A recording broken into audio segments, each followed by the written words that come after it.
Hi, I'm Rohit from iDream Education, and welcome to this podcast where I am overjoyed to welcome Mamta ma'am, who is the former CEO of Bharti Airtel Foundation and now is engaging with various NGOs and also various education initiatives. Initiatives. Yeah. Thank you so much for joining in, Mamta My ma'am. pleasure. My pleasure. Ma'am, the first question to you is that you have led Bharti Airtel Foundation through a period of significant EdTech investments in our country. Looking back, what was the dominant belief driving those decisions, and how has your view evolved after seeing through it all these years?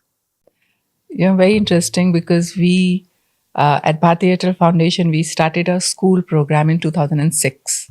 Right.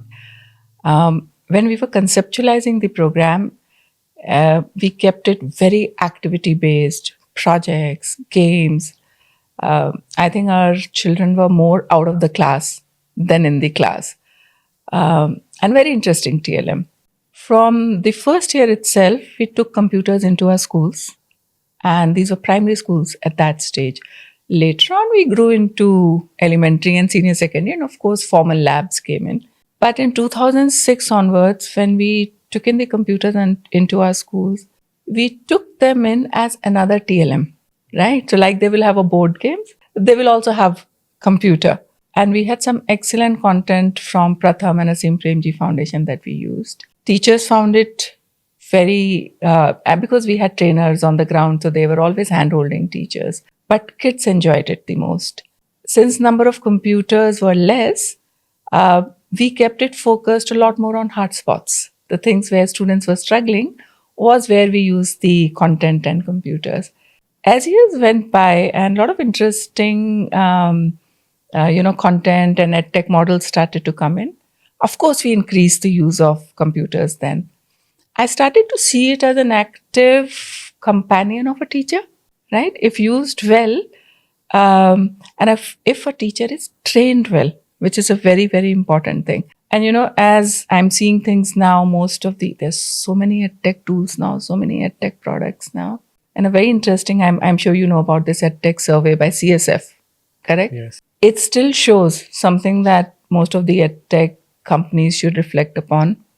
It still shows YouTube being accessed by over 90% kids. I don't know whether you've seen that survey or not. I have, yes. WhatsApp is 60%, whereas specialized EdTech tools, I think, is only 6%. True. Correct? So while working with teachers in the ground, we realized there's an issue of digital divide access, correct? In those years, kids did not have mobile phones at home. Today, kids have it. So to an extent, perhaps we've taken care of digital access. But the second issue is of digital use. Not everybody is comfortable using technology. I know that I'm not. It takes me a lot of effort, a lot of training, a lot of will to get onto technology and use it. All our teachers have to be handheld, trained, mentored. Somebody has to be available on phone, right? And the third thing is your digital design. That also creates a divide. Sometimes UX UI is so difficult and so complex, that an ordinary person, a teacher in the village, cannot use it. Yes. Right? So one challenge, I think one responsibility that most EdTech organizations have to make their UX UI very intuitive. So I've traveled this path to actually see the changes that are happening and see the power of technology in education. Also, research from around the world has now consistently shown that technology does improve outcomes, but modestly. Also, mostly when the implementation is done right. And you also, in your first response to my first question, spoke about proper teacher training. Correct. Giving them access to content that is actually required by at the right time. Yes. In the right context. Like in your program, how did you encounter this insight? And was it like a surprise to you, or was it like a very natural extension of the EdTech intervention you started? I'll talk about some recent experiences before I come to how we designed it. So I've been visiting projects and schools by various NGOs, right? I went to one school and the project was not on EdTech that I was visiting. And I went into the room and we're having discussion with school principal and teachers. And I see, there is a smart board on the wall. And there are chairs around, chairs touching the smart board. which means that room had been turned into head teacher's room. This was a big meeting place. The smart room, the smart class, the smart board is not being used, right? I went to another project, and this was by an NGO.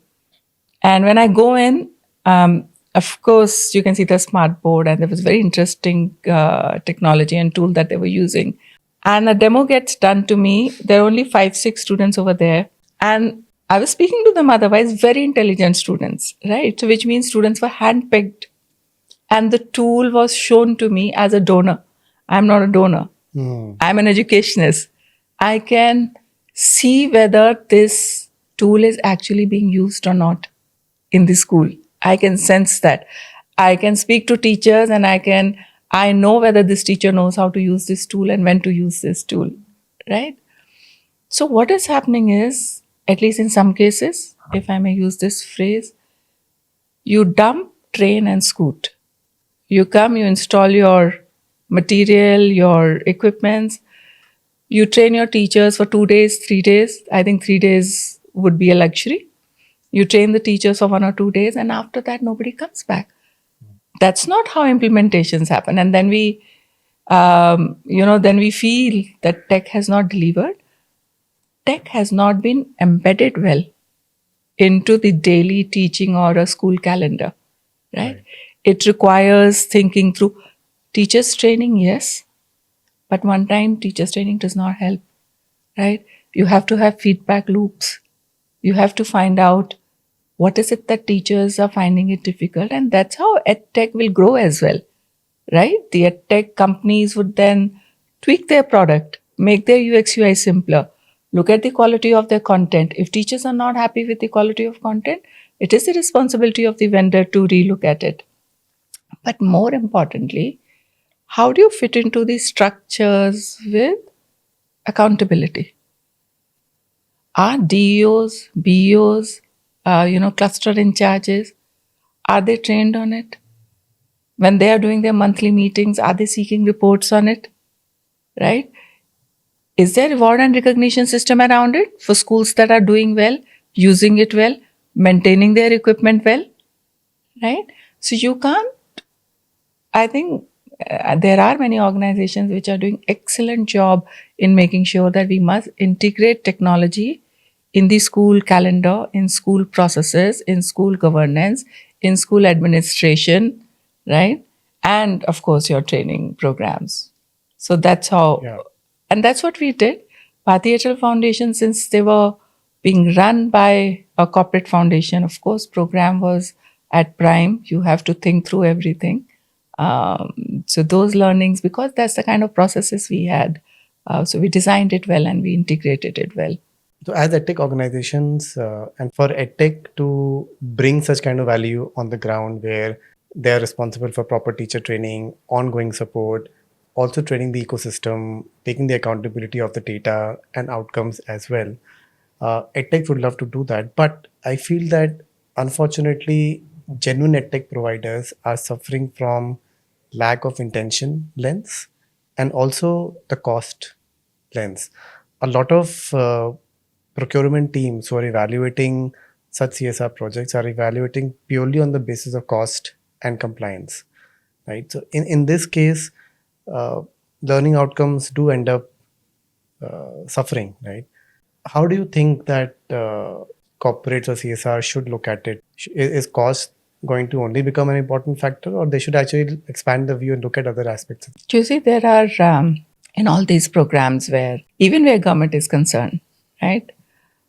You will always have supply chain and finance people involved, correct? And these departments are responsible to make sure that any solution that has been bought is cost effective. Anything that is coming in will not have negative impact on the credibility and image of the organization. So they will obviously look at compliance parameters, right? And this is important. No organization can ever let go of that. And that's the job. That's their job. Right. Right. And they will always do it. It becomes important for both CSR and EdTech partners to make sure, you see, what is it that finance and SCM people look at? They're very data driven. They're very evidence driven. Financial statement, unko chahiye. right? Signed off by auditors, Right. right? Very data and evidence driven. I think somewhere one, and I'm sure many of you are doing it more evolved organizations, we have to create benchmarks for EdTech as well, correct? We have to perhaps go for some kind of external certifications. I'm sure you know of CSF initiative Tulna, Of course, yes. right? It evaluates various initiatives, tech initiatives that are there. Now, if vendors, if you were to go and get a Tulna certification or the rating that they give, that becomes a benchmark, right? So I think first responsibility both for CSR as well as tech vendors is to work together and say, uh, what are the things I'm saying, even if you forget SCM and finance people, even if you're sitting with a CSR person, any CSR person should look at is your tool, is your solution effective or not, right? You have to have data on the previous projects that I've done. What is the kind of change I've been able to bring? Is it efficient enough to go at large scale? Can you only do a school chain of 10 schools or can you go and do 50,000? How would your product or your solution transact in a system with 50,000 and 1 lakh schools? How are you looking at data? DPTP Act is a very serious thing now, right? How are you, is your product creating more digital divide or not, right? So these are some of the places where I think all edtech players will have to start having statements now. Culture is built. It's a journey, something that perhaps you are doing today and talking about it. There has to be enough and more people talking about it. Awareness comes in. It's not that CSR people are not sensitive and aware of it, right? It's just that somewhere what gets measured, what gets documented, always takes precedence over nice intentions, right? So what the other side has to do is create auditable data and create those benchmarks. So I think once those get created, and now thankfully there's enough and more research on edtech that is happening. It depends on the vendor that which kind of research would you like to take as benchmark, True. right? And What we are, however, seeing is that the buying logic is often that there is a device and the device comes preloaded with certain software, content. and that will lead to improvement. But evidence says, and even my experience says, that it is the implementation which eventually leads to improvement. And both of these aspects require very different partner selection criteria, in my view. So, what questions do you think CSR senior leaders and officials should ask while they're looking at appropriate partners? So you see, cost compliance, like we talked about, is a different world. Impact, learning outcomes, which is where the CSR space sits, Right. right? And more and more, a very good shift that I'm seeing is that there's so much of focus on impact now. So much of focus on impact that the moment conversations start shifting towards, and all the edtech partners, I don't like using the word vendor, all the edtech partners, when they start looking at impact and start publishing their numbers, right, the conversations will automatically shift towards impact, quality of programming. You should be able to say, listen, this program delivers this kind of impact because these are the 4 programmatic actions that I require to be taken, right?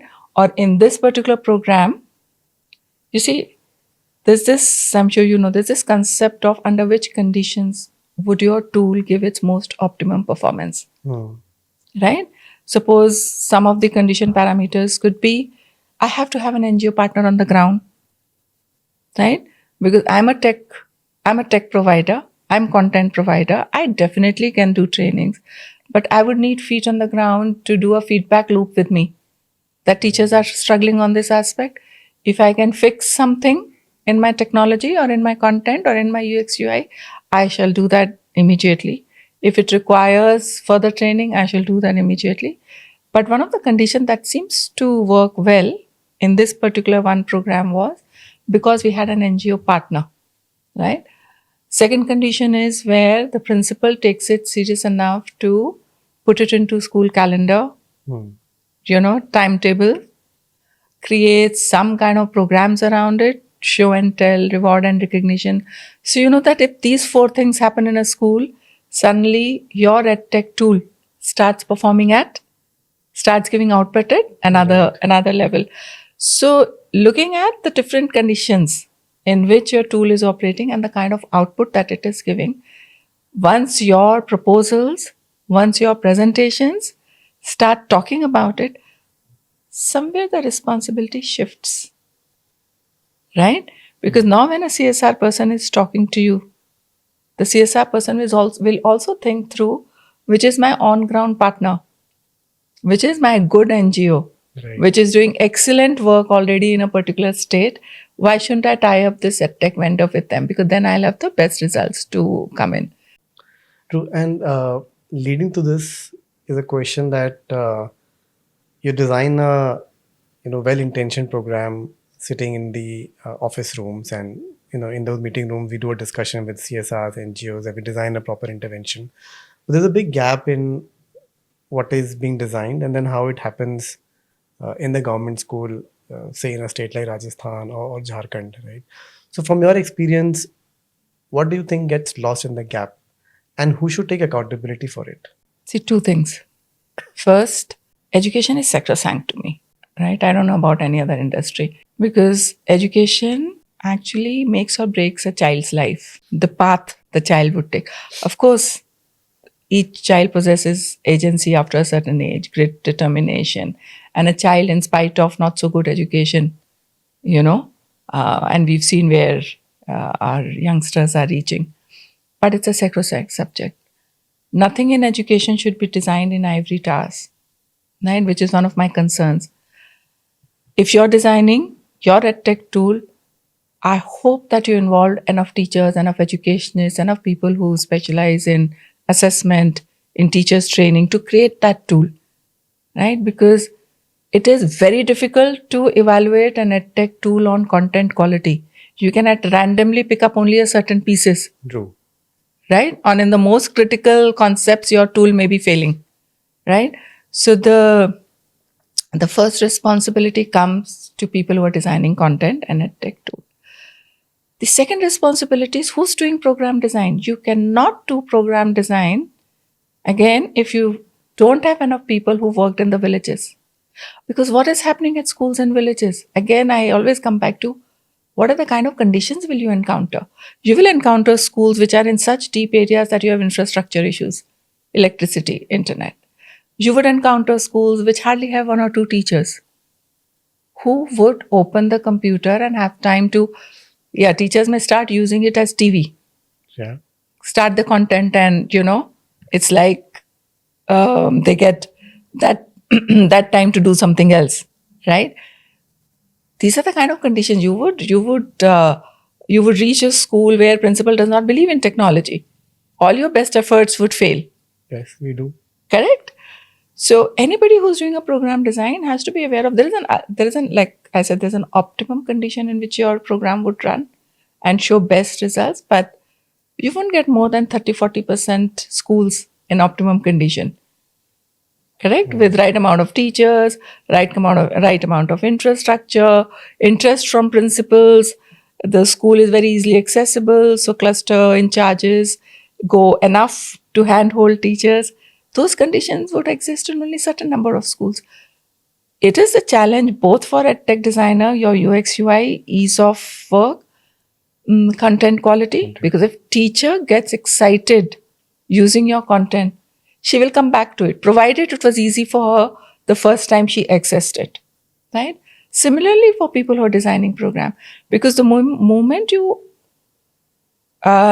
group your conditions in 3-4 categories, right? Perhaps last category is a set of schools. You may sit with the government and say, they don't even have this, yet they don't even have this, they don't even have this. Perhaps taking technology over there will not help at all. We have to look at some other solutions. What are the minimum conditions or minimum requirements that you have for your technology tech product to be successful? And middle, I'm sure some kind of programmatic solutions can be created, right? Teachers, there's a set of schools where teachers are not very tech savvy. Phone पे, YouTube और webinar सारी teachers देख लेती हैं. Thanks to Covid, Zoom, Google Meet, अब सबको आता है, right? Right. In such set of schools, perhaps you will have an element of, okay, teachers, we are coming to you every Saturday from this time to this time, and we'll take you through how our tool operates. Although I still insist that tools have to be intuitive, right? Absolutely. But even then, some teachers will require Support. that help, correct? So you can change your programmatic interventions if you've studied the conditions in which your tool operates and how. Yeah. Right? So I think I hope I answered your question. Absolutely. So, if I just can synthesize whatever you have shared so far, for a person who's a part of a CSR team in a corporate and wants to uh, set up a digital learning project in a government school, there are three buckets that they can look at. One is the content part, the other is the Tech, platform or the yeah. technology part, and the third is having feet on the ground, ability to design a program and then execute it and adapt it with real life situations on the Exactly. ground. And therefore, it becomes very important to select a partner who can demonstrate capabilities across the three buckets, or there are two partners, maybe an NGO and then an EdTech partner, who They are come coming together. together and bringing those skills, or a single partner who can demonstrate all of these three. So I think wonderfully put together, and that's the key, I believe. And also, I think somewhere, if organization like yours can start observing under which conditions we are giving what kind of results, that's very important for you. Yes. Because then when you're going ahead, you will be able to predict much better, Right. right? That what kind of results we can give. And when these three come together, that's when we get the genuine impact. Exactly. Wonderful. Exactly. I will deviate slightly, and I want to talk about this new narrative which is being built right now around artificial intelligence. Right, so a lot of hardware is going to the government schools with AI features embedded inside the hardware, and it is expected that अब तो AI आ गया है hardware के अंदर, तो every problem is now solved. Teachers don't need any other support. Teachers will be able to use AI to create their own content. They will be able to evaluate the students also. Do you think this is a very practical thought to take to the government schools? Do you think this will change the game, or we are heading into a problematic area? I'm very excited about AI, right? I'm learning it. Nobody can say that I know AI, because AI is such a vast field. If you're in AI, every day you're a learner only. You're figuring out new things only. Yesterday, I was in a very small group discussion, very interesting school principals. And in that, there was one school principal who I call my first coach in AI, who was one of the most early adopters that I've seen, right? Really early adopter. I think 1.5, 2 years back, it started to use AI in his schools, correct? So something was happening to me while I write on my LinkedIn post, and he said something, and it just clicked. So what happened? Around 6 months back, I started using AI to write my LinkedIn posts. Correct? I wrote 2-3 such posts, and sorry, I'm taking a very long route to your question and answer, but I'm trying to bring me back after some time. And I realized every second person post is sounding like mine. My key takeaways were, it was not about this, but about that, right? Intentions mattered, conversation mattered. So I felt it was almost like a vanilla ice cream. Everybody's posts were becoming identical. And I immediately stopped writing using AI for my posts, because I want to be human. I want to be messy. I want to be myself. If I'm bothering to write on a network called LinkedIn, where I want to link with people, I can't be using AI, right? And he was talking yesterday, and he said, earlier on, it used to take me months to write my school development program. Today, I can write it immediately. Within a day, our SDP is done. But he said, I used to be so passionate about my SDP, because it took us months of discussion and debates to create that SDP. We were passionate. We knew every single bullet, every single activity that we had promised to be done. And he said, now I create a very efficient STP, but the passion is missing. The grit is missing. The labor of creating an STP, the conversations are missing, right? So it becomes a very automatic tool. I use AI, right? I'm learning. I am much better at prompting than most of the people. I I do a lot of discussions with AI, right? I still create final documents myself. Even if the form and format looks that of an AI, every sentence has been changed. Because if I create something, I want to create something that is mine, written by me. AI will always have an answer, right? And I go back to what I said, for me, education is sacrosanct, correct? A general LLM not only can hallucinate, it has not been trained on the pedagogy of education. It has not been trained on the theories of education, right? When I'm sure when you created content on any chapter, you referred to some 10 researches around that concept, True. that how it needs to be developed, right? General AI will not do at all. It'll harm. And there has been a recent research. I was at a conference on the sides of AI Impact Summit organized by CSF. And the research was presented that over a year, actually learning levels deteriorated. You cannot use a general LLM and you cannot use AI just like that. AI has to be very well trained. The guardrails have to be clear, very well trained and trained by educationists, trained by deep researchers who've done researches in education, correct? We have to be very clear on what to train AI on. Education, SLM has to be different, A. Secondly, while today, and perhaps it was a low-hanging fruit, we have press of a button AI-generated lesson plans and AI-generated assessments. AI is but an intern. AI is only an intern. It's like a junior you've hired. How can a junior decide your lesson plan? All teachers have to be actually trained on that it's only an efficiency thing. It is definitely not quality. AI does not know your students.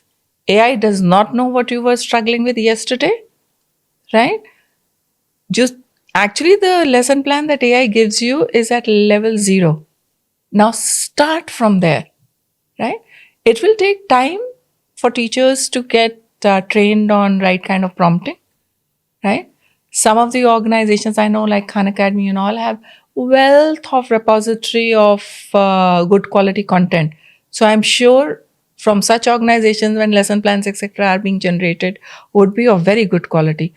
But in spite of that, creating a bespoke lesson plan is a teacher's responsibility, and AI can never ever do it. But what am I excited about? I'm excited about AI's ability to read a child's data from class 1. I'm excited about that an AI would be able to actually analyze that in these kind of concepts, it is better to give this child a hands-on project. I'm excited about when AI can give individual learning pathways for student basis a student's performance over years. That's something that I'm excited about. But again, and that is something a teacher could never do. Even if you had classrooms of 10, 12 children, a teacher, even if she understood the differences between the children, it's very difficult to create 12 pathways and 12 projects or 12 different kind of homeworks. That is one place that I'm very excited about, where an AI becomes the background worker and an intern for a teacher to actually give her information and tools that she could not have accessed otherwise. That would be a game changer. But would it still require for this AI to be trained on very high quality and scientifically built content? Yes. Education, softwares, AI, they're not about good prompting and building a RAG and things like that. I'll tell you, ma'am, this particular discussion around AI itself that we just had will be a very important lesson for people who want to understand and how to take AI inside the classrooms, and it's definitely going to burst some myth also that people carry कि AI classroom के अंदर आ जाएगा तो पता नहीं क्या क्या हो जाएगा. So very very relevant points. I would just want to conclude by uh, my last question, which connects back to the original theme that we had started talking. So one is that we spoke about that an edtech having capability across the three buckets that we discussed. Other is that there's an NGO who has feet on the ground, and the edtech brings in the technology and the content. And I think in this scenario, it becomes extremely important even for the NGO to figure out what kind of edtech partners they should look at, right? What advice would you give to NGOs on what kind of edtech partner they should look at? Today, we have a plethora of edtech in the country, organizations which have started purely from profit-making intention, organizations which are genuinely wanting to create impact on the ground. Any thoughts around this on what NGOs should look at? First thing, what I said, which is very difficult to evaluate deeply, is the content quality and relevance. I'm very clear about that, right? Because I've been part of meetings when I'm seeing that just because there is an AI, it's very easy to create content. People are taking shortcuts. Education is not about shortcuts. Education is about intensity. Education is about depth, right? There has to be a way to benchmark quality. It cannot be just a vendor saying high quality content developed in, if you're developing it in partnership with XY university, that XY university must give a certificate saying that 70% of the modules were evaluated. They meet the benchmarks of research and pedagogy and child psychology and things like that, right? And one, actually, with so much of tech emerging, and I'm sure all of you are working together in some kind of a council to actually create these benchmarks to make sure that quality doesn't go down. Second very important thing for me is that, like I said, ease of use, right? The fact that only 6% of the people Teachers surveyed yeah. are using EdTech tools is not a good figure. EdTech has been there for such a long time, this industry. So somewhere the industry has to reflect upon how easy and relevant, and somewhere I'm sure quality is playing a role. Quality is definitely playing a role. Another thing that CSF survey threw up was that 40% of the people felt that they were not getting quality content. Right? People, users will get to know whether your content is of quality or not. Right? So I think these two, I will not come to costs because that remains, one doesn't need to talk about it. But I think somewhere quality, ease of use, making it easy for people to navigate, right? And relevance is very important. True, and I believe the third factor could be an ability to generate relevant and genuine data from the ground. Yeah. Right? Because that can give an NGO a lot of insights if the data quality is Analytics. good and genuine data is coming from the ground. Wonderful. Thank you so much, ma'am, for taking out time and speaking with us. I hope that CSR and NGOs who would be listening to this would be able to understand that how to design a program which actually leads to outcomes for the government school children, and how it actually empowers the teachers in a most genuine way. Thank you so much once again. Thank you. Enjoyed talking to you, Rohit. Thank you so much.